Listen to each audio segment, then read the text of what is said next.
What's up, guys? Coach Gaglione here. It's another Garage Gym Reviews with Coach Gags. And today I'm going over some of my lower body routines at Peak Fitness.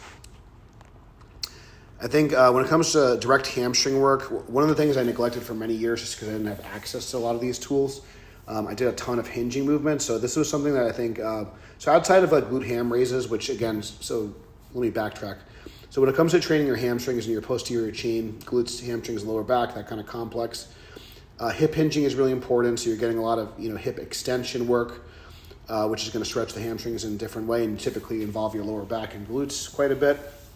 So you want to do some sort of hip hinge, but you also want to do some knee hinging. And basically there's kind of two main ways you can knee hinge. You're going to basically, outside of glute ham raises, which kind of is a combination, or Nordics and stuff like that, but you're going to do some sort of seated leg curl and some sort of lying leg curl, which is going to be, so I think both are important because again, they're going to work your body in different positions. And what essentially is going to happen is it's going to, direct hamstring work will help kind of you hold your positions in the squat and deadlift. And again, because especially in the squat, your hips and knees should be kind of moving like in unison. So you're not going to get like a lot of like direct hamstring work. Your hamstrings are involved a lot for stability. Whereas in like deadlift variations, especially like RDLs and stuff, you're going to get some direct hamstring work because the knee is not moving too much. Especially in a stiff-legged deadlift, if your knees aren't moving at all, you're going to get a lot more hamstring work. But doing some direct hamstring work is going to be important for balance, and also if you just want a big set of wheels. Leg extensions also going to kind of work that kind of fully contracted position of the quad. You can kind of see here, I do try to line up my knee with the pivot point the best I can, and also just kind of get the pad as far back as I can. So those are good ways, and you could do these unilaterally. You could do these single leg or bilateral. And then I'd like to see calf raises are going to be really important, not only to build up your calves, but also improve your ankle range of motion for the squat. Really like doing them on a leg press. You'll kind of see some different versions here. I just wanted to kind of show you. And you can kind of see I'm kind of turning my toes in a little bit, so just kind of line up with more of the meat of the the meat of the calf. If your toes tend to duck out too much, you're not going to be kind of lining up quite as many of the calf fibers, in my opinion. So try to keep your toes more straight ahead. Try to turn your toes in slightly, potentially.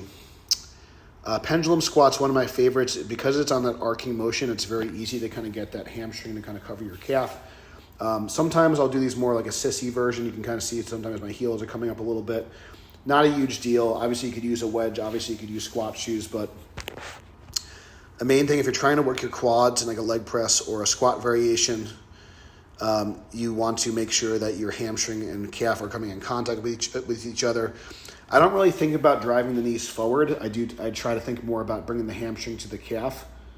So that's going to be like really important for just kind of getting good development in the quads. And also, again, if you are someone that's like a low bar squatter, if you're trying to use the squat, if you're trying to squat for powerlifting and you're more of a hip dominant squatter, you tend to use your lower back a lot. That's where like kind of these machines are going to kind of force you into kind of using your quads. You can't have your hips shoot back. You can't really bend over. And I've always kind of squatted with my lower back and my quads. So, my lower back and my glutes more than my quads. So doing these movements, leg press, pendulum squat, hack squat, and just again, try to find the angles that work for you. So I just kind of showed doing some hip thrusts is going to be a good way to kind of fully shorten your glutes. And this is just another version of a leg press / essentially it's a lower body press, right? So that's a good way to think about it. Lower body pressing movement. So again, we want to kind of bias the quad. So I'm trying to shove my hamstring into my calf. The only thing I don't really like about this one is, again, you have to start from the bottom, so that could be kind of cumbersome. But again, it is a good option. It's a hip loaded leg press. So again, it's typically going to be kind of more lower back friendly. But again, depending on the machine, it will depend on like the depth that you can kind of get. But as long as your hamstring is kind of getting in contact with your calf, and if you want to work a little bit more adductors, inner thighs, and hips, I don't really ever feel my glutes on a leg press. But again, if you wanted to, so it's not my favorite to I'd rather do like single leg versions, or you'll kind of see them doing a variation, a modification, what I would do like a multi-hip extension with a cable, because we don't have a multi-hip machine here, and I got rid of ours. But if you want to kind of work more of a squat pattern, and just work a little bit more quads and hips, you can go a little bit higher and a little wider, but I'm still getting a lot of quads in that movement. Lying leg curl is good. I think it's often going everyone talks about seated leg curls now, but lying leg curls are also good. Again, I think it's just going to be a good exercise to, again, build some more stability around the knees and get those hamstrings. And I think it's just, if nothing else, just like a novel stimulus. And sometimes, depending on what you have access to, if you don't have a seated leg curl, but you have a lying leg curl, it's better than nothing. So doing some direct hamstring work, again, for like getting not just hip hinges, but knee hinges in, it's going to be important for balance development. And again, I know for me, my joints feel a lot better. And if you do want to kind of extend the set, you can see I did a couple more baby reps there. It's something I kind of first learned from John Meadows.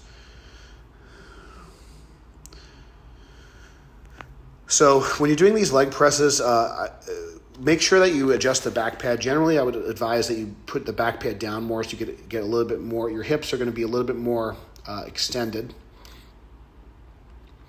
And I was trying to mess with the stopper here. So always try to, like, if you have safeties for any type of squats, and you can kind of see. So now with the seat really kind of far back, again, I'm able to get a really good stretch in my quads. If I'm trying to work my quads, I'm going to bring my feet lower on the platform. If I'm trying to have a little bit more of a balanced leg press, I can kind of do that. But generally, I like to go lighter on these and higher reps, again, to complement my heavier lower rep squat training. But again, my goal here is to basically bring the hamstring to cover the calf, drive up, get a good quad stimulus. If you want to do sissy style and have your heels kind of hovering like I am here, that's totally fine. And if you want a little bit more stability, you can bring your feet a little bit higher up on the platform. But generally, that's how I like to do them. And then I'll just usually finish off with some calves, again, just for training economy's sake. So if you do have a way you could do calf raises combined with machine squats, I think that's a really good way to kind of save some time. And again, if you want to work a little bit more inner thigh, work a little bit more squat-specific positions.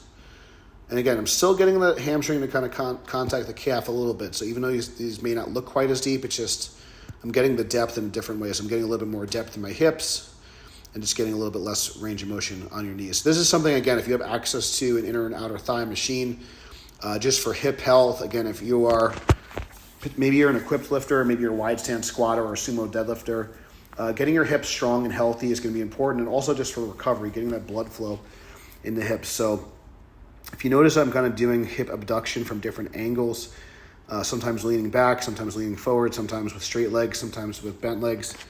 I think it's important to kind of work all those different positions. So whether you're working stability more of like a locked out position of a sumo deadlift, or if you want to kind of work positions on the start of a sumo deadlift, and especially when it comes to inner thigh training, adductor training, direct adductor work is often skipped. And if you don't have like a machine like this, it can be hard to like load things like Copenhagen planks and things like that. So this is something that's been a nice change of pace, and I think that's just something that's helped me personally just kind of make my lower body kind of feel better. I recently kind of did an 804-pound squat, and I think kind of adding these kind of back in is kind of helping, especially, again, if you're an equipped lifter.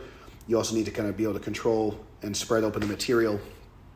And if you're a sumo deadlifter, definitely highly recommend you use these machines. So inner and outer thigh work, even if it's just once or twice a week, I think can go a long way. And this is just a variation. I don't have a multi-hip machine anymore, but this is just hip extension without like loading the back. I'm probably going to use a different strap next time, but these felt really good. Good way to kind of stretch the glute without kind of, again, stressing the lower back, and kind of takes a lot of the balance out of the equation. But this is a really good way to kind of work the glutes in a stretch position and kind of pulling that knee towards your chest. And again, the lower back's not involved. So this is, you can kind of see, getting a lot of load in that stretch position. So that's kind of like what I do for my lower body work. Again, this is a strap. You can use any type of like sled strap for this. I'm going to play with using a hanging ab strap, which I've shown in other videos. Again, if you want to see that video, you can shoot me a DM. But that's basically my lower body routine. Thank you guys so much for watching. If you guys liked the video, please share it, subscribe, and until next time, stay strong, and we'll see you soon.